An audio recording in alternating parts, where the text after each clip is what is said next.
You're a party of, not an idle bystander, you're actually part of that process. The first thing, Ceann Comhairle, I think it is an absolute scandal that an issue of such seriousness is being discussed in the manner in which it is. And I would like to put on record the fact that this matter should be put before the people of this country in a referendum. Such is the seriousness of the issues raised. Instead, we have a ridiculous referendum on judges' pay, which could have been dealt with by simple legislation, and such a vital, important issue as this is not only not being put to referendum, but this House isn't enabled to amend it or change it in any way possible. And bad enough as that is, and that the government would allow that situation. To me, the fact that the so-called opposition parties have allowed a situation where they're not even prepared to put up speakers on the matter really makes it even worse. They're aided, of course, in this by the role of the media, who've also been incredibly silent on the issue, given the important matters at stake, and it really isn't any wonder that the government are getting away with so much in that regard. I think, in essence, this bill fundamentally is going to have a vital impact on the future economic direction of the country from a whole number of aspects. Some of them have been dealt with already in the course of the discussion. Financially, this bill enables us voting to provide irrevocably and unconditionally €11 billion in 2003 for starters, to pay into this fund. €11 billion, a sum almost equal to 3 years of devastating cutbacks and tax hikes that people in this country have been subjected to, which is destroying the lives and livelihoods of many people. €11 billion that could be usefully expended on putting people to work, on putting SNAs to work, the horrific situation we saw highlighted on prime time last night, reversing some of the cutbacks in hospital, repairing the water network, and so on. €11 billion, and that's hardly even been mentioned in the discussion. And of course, as we know, that figure is only the beginning, because we're here because of a deal that was struck last year, which had to be amended in June of this year because the pot wasn't big enough, because of the deteriorating situation in Greece. The amount of funds that had to be put forward rose from €440 billion to €780 billion. And I think it is timely to remember the fanfare that greeted that deal at the time. This was it. The crisis was over. Finally, the EU had a handle on the economic problems, and so on. And yet, as everybody knows, within a week, Italy and Spain had also ended up in trouble, because up to then they'd been calculating on the basis of Ireland, Greece and Portugal, who in reality are only responsible for 8% of the Eurozone debt. And then once Spain and Italy were added in, then clearly you're talking about a no-limit situation. And really, this deal in that sense is akin to signing a blank cheque. We've no idea how much funding this state is going to have to provide, and in many ways, in actual fact, it's like being asked to shoot yourself and pay for the gun while you're doing it, because, as Deputy Spring was implying, or seemed to try and suggest, that we had great allies in Europe who were doing us a favour, assisting us out of a trouble spot that we were in.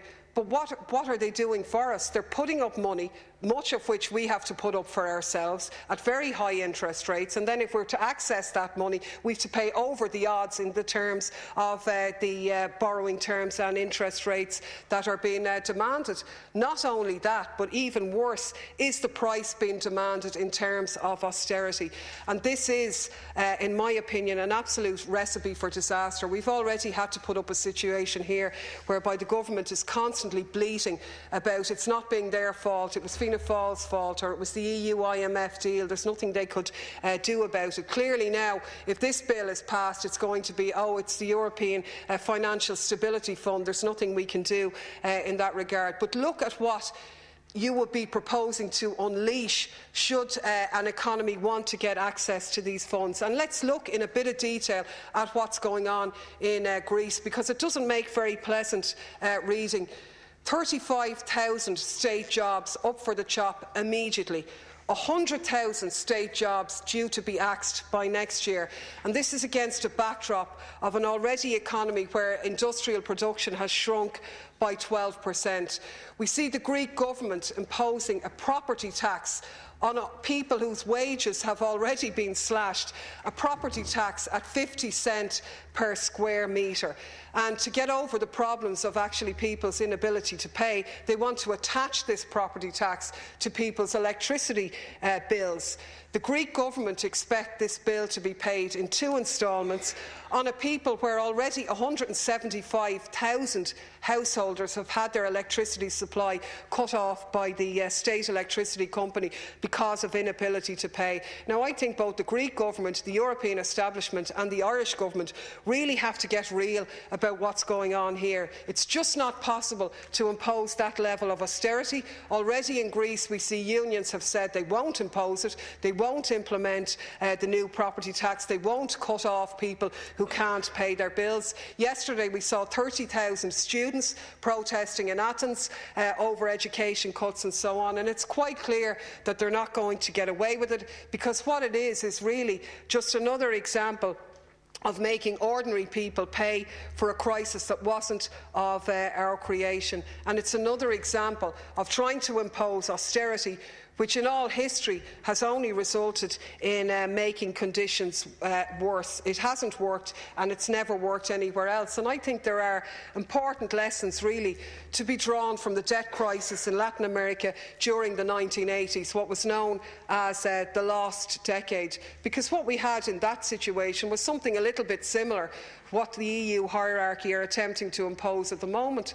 We had a brutal austerity imposed by the IMF at the time, which caused immense hardship for the peoples of that continent. Wages as a percentage of GDP in Latin America during that decade fell massively. Latin America's share of world production was slashed. GDP growth in the continent was decreased. And what was the net result? The public debt trebled during that time. We saw defaults taking place between 82 and 84 in 5 countries: Argentina, Brazil, Ecuador, Mexico and twice in Peru. And the lesson here is clear. Everybody knows it. Austerity doesn't work. Austerity doesn't generate economic growth. Austerity makes the situation worse, not just for the people who are at the receiving end of it, but for the economy in an overall sense, because it cuts across growth and so on. And one of the key lessons of that phase of history that can be generalised and really should be taken into account at the moment from this and from other places is that debts that can't be repaid won't be repaid. Deputy, 2 minutes. And this scenario that you've opened up with the fund isn't going to solve that problem. And writing out a blank cheque which nobody has the money to pay into is only really, in essence, a con job. Because let's look at the EU now. We're at historically low rates of interest at the moment. What's going to happen to the debt if there is some form of recovery and interest rates begin to rise again along with inflation? Clearly that's going to have an immediate knock-on effect in that regard. So I think what we have here is one of the most actually serious attacks on our economic development. It's not been done to help us or to help the people of Greece or Italy or Spain or any of the other countries affected. It's been done to bail out the banks and those at the top of society who were the ones who caused the problems in the first place and have benefited from that also. I think it's clear that it's not going to work, and you know, I really think it's a horrific indictment on this government, who can't hide behind the previous government. You're moving the bill here. It will be your votes that will pass it. But I also think it's very regrettable and exposes really the shallow nature of the so-called opposition in this House, that they couldn't even be bothered to seriously debate these issues. I'm now calling Deputy Jerry Buttimer. Deputy has 10 minutes.